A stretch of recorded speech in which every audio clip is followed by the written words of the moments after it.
ভাই এগুলো ঝামেলা একদম ধরিস না। আরে এগুলো ধরলে ঝামেলা লাগলে আর উঠে না কিন্তু। এই এই ওটা ওখানে রেখে দাও।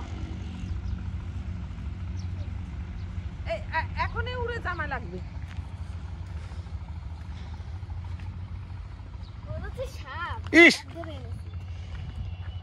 সাপ ধরে এনেছি মনে হচ্ছে।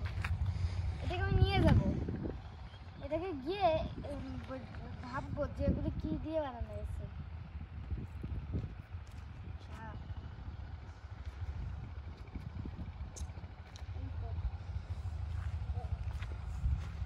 ফেলে দাও। এগুলো কি?